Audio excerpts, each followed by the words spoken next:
सोलोंथाइगिरि आरो आथिखालाव बर' थुनलाइ आफादनि आफादगिरि डक्टर सुरत नार्जारी सार, दिनैनि बे हाबाफारियाव बाहागो लानो हानाय दुलाराय बर' फरायसा आफादनि बारग' आफादगिरि आरो आथिखालनि एमपि रोंगोरा नार्जारी बिथां, बे हाबाफारियावनो बाहागो लानो हानाय दिनैनि बे जि देरहासारनाय एबा सक्सेसफुल जानाय, बेवहाय गुबैयै बैथा हमग्रा एबा बेखौ दैदेननाय आगुनि दुलाराय बर' फरायसा आफादनि दैदेनगिरि आरो बर' सोमावसारनायाव सासे गोख्रों दैदेनगिरि महरै बिबान रुजुबोनाय आथिखालनि इएम रेवरेवा नार्जारी बिथांमोन, दुलाराय बर' फरायसा आफादनि मानगोनां आफादगिरिजों लोगोसे गासैबो बिबानगिरि नोंथांमोन, दिनैनि हाबाफारिखौ जाफुंसार होनो नुजाफैनो हानाय दुलाराय बर' फरायसा आफादनि, बर' थुनलाइ आफादनि, बर' हारिमु आफादनि आरो बर' माहारिनि माखासे सोद्रोमा दैदेनगिरि मावथि बिबानगिरि नोंथांमोन। दा बे समाव आङो बयनिसिमबो गोसो गोरबोनिफ्राय गाहाम हामलायनाय आरो मोनसे गिदिरथार कंग्रेचुलेसन आं बयनोबो बावहरदों। दिनै आङो बारा गोलाव बिबुंथि लाखिनो सानाखै, एसे असुस्थ' मोनबाय थानायलाय आङो मोनसे समाव सानबाय थायोमोन, मुलुगाव जेला माखासे एसिमिलेशन प्रसेसफ्रा जायो। Sorry, I forgot to mention our people behind this success, Professor Ganesh Himeriji and Madam Himeriji. I thank both of you for your hard work and support. Without your support, our mission would not be fulfilled. So I, on behalf of Bodo community, thank you very much. आङो जेब्ला दुलाराय बर' फरायसा आफादाव खामानि मावबाय थादोंमोन, बै समाव जोंनि दैदेनगिरि महरै इउजि ब्रह्म बिथां आरो माखासे दैदेनगिरि बिथांमोनखौ मोनदों। जेब्ला हारिनि बाथ्रा रायलायो, जोङो गोबां एसे गियै रायलायोमोन, गिलुम गिलुमै, जे जोंनि हारिया मालाबा गोमालांगोन नामा, जोंनि हारिमुवा मालाबा गोमालांगोन नामा, जोंनि राव थुनलाइया मालाबा गोमालांगोन नामा। मानोना सासे इंलिस साहाबा बुंलांदोंमोन जे बर' रावा 100 बोसोरनि उनाव थैलांगोन। दा बेनि बुंनायखौनो लानानै जोंनि मानसिफ्राबो सोरबा गिदोंमोन। नाथाय बर' हारिनियाव मोनसे स्पेशियेल केरेक्टार दङ।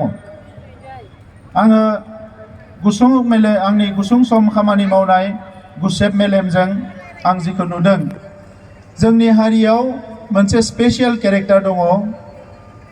गुबुन हारिनियावबो दङ, नाथाय बियो जोंनियाव जिखिनि बिबांनि दङ, बे गुबुन हारियाव बेखिनि बिबांनि गैया। आरो बेनो जाहैबाय, बे हारिया गिनो रोङा, बे हारिया मेंनो रोङा, बे हारिया फासयनो रोङा, आरो बियो गुबै ओंथियाव मोनसे दावहारु हारि, बियो बर' हारिया। आरो मुलुगाव बे हारिफ्रा अब्लासिम थांनानै थायो जेब्ला गाव गोसो जानानै मालायजों मन' जाया। जोंहा सासे बर'नि अलंबार, बिथाङा रुंसारि जालांबाय, ललित कला बान्था मोननाय शभा ब्रह्म सारा, आं जेब्ला जिल्ला एबसुनि बिबानगिरिमोन, सानसेखालि शभा ब्रह्म सारखौ आलासि लिंनो थांदोंमोन।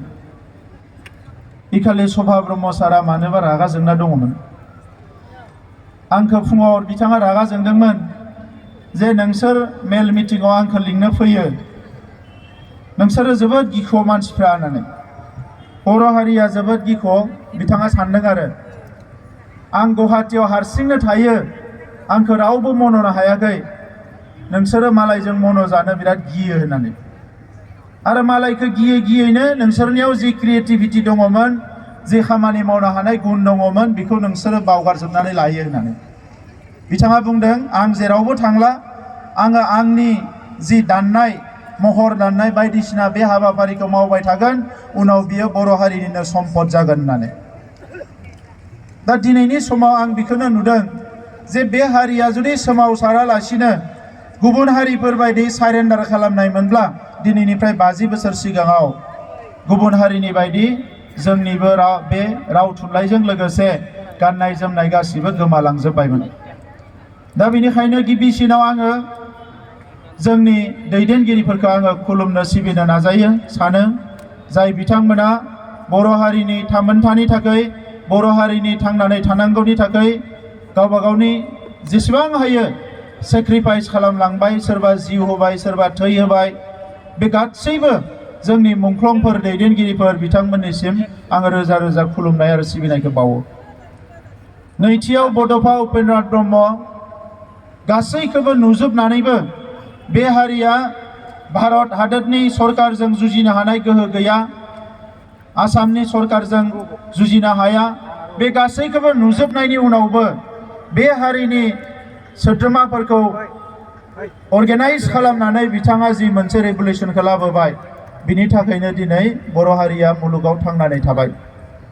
दा बेनिखायनो दुलाराय बर' फरायसा आफादनि आफादगिरि जेला रोंगोरा नार्जारिया बिथांमोन जोंनि गामसा गाननायनि कालसारखौ लाबोदोंमोन।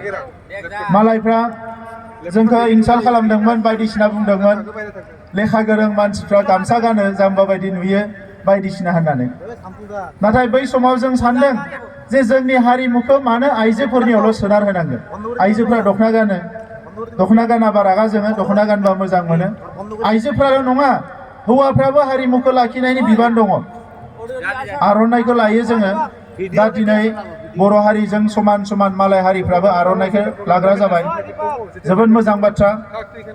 जों जेला गामसाखौ गानबाय, बेवहाय मोननै बिथिं, मोनसे जाबाय इक'नमि, गुबुन मोनसेया जाबाय जोंनि आइडेन्टिटि। मोननैबो प्रटेक्ट जाबाय। दा बेनिखायनो आं दिनैबो बुंगोन, जोङो मालाबाबो मन' जानो गिनो नाङा। मालाया जि बुङो बुंथों, जि सानो सानथों, नों गावनिखौ माव, गावनिखौ दां, गावनिखौ जा, गावनिखौ लों, गावनिखौ गान, गावनिखौ गासैखौबो सेकेन्ड सासेनो नारथ्रोदना हरालासिनो गाव मावबानो गावनि हारिमु, राव थुनलाइ, आसार खान्थि, सिनायथि गासैबो थांनानै थागोन। 1 नाम्बार।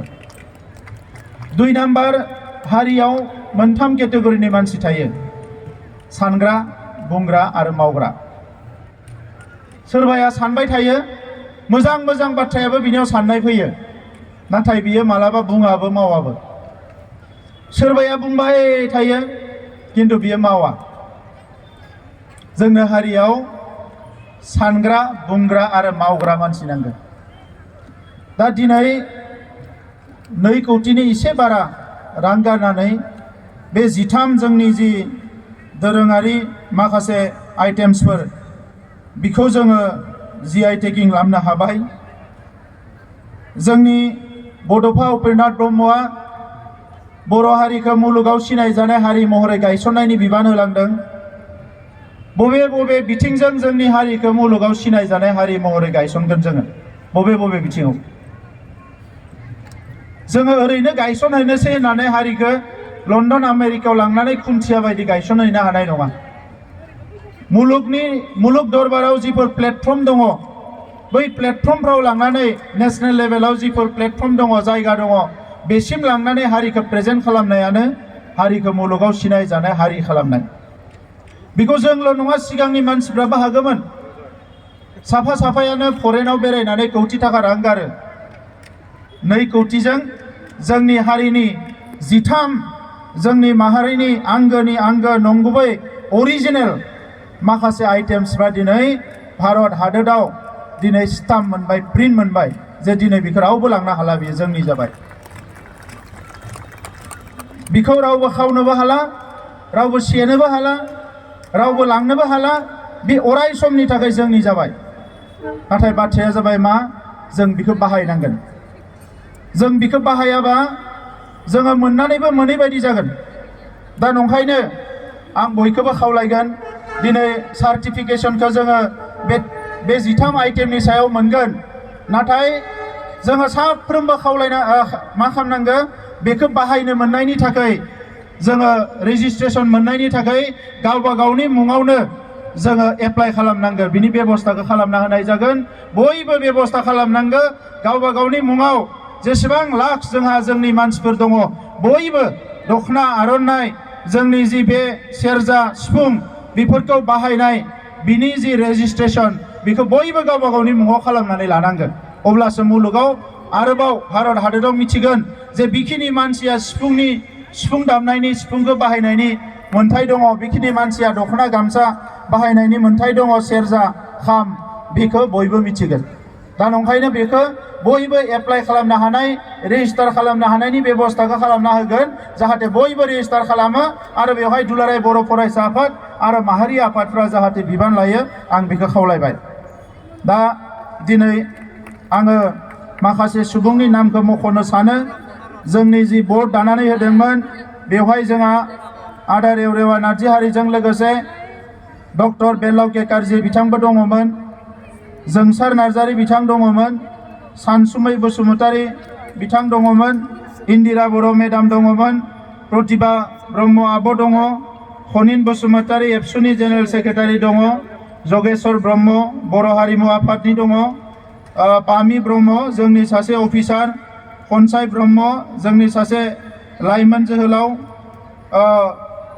जुतिका ब्रह्म दङ बड'लेण्ड इउनिभार्सिटिनि प्रफेसार कृष्ण गपाल बसुमतारी बिथां इउएननि डाइरेक्टर दङ माइनाव आलना गयारी दङ एसिस्टेन्ट प्रफेसार सिआइटिनि आरो एडभकेट गणेश हिमेरि बिथाङा दङ दा बिथांमोननि थाखाय आं बयखौबो खेबसे आखाइ खबनो थाखाय खावलायदों दायो जोङो गासै एप्लाइ खालामदोंमोन गासै 21टा 21 बाखि जोंहा थालांबावबाय 9 आइटेम्स बेवहाय आर'नाइ दङ नाफाम दङ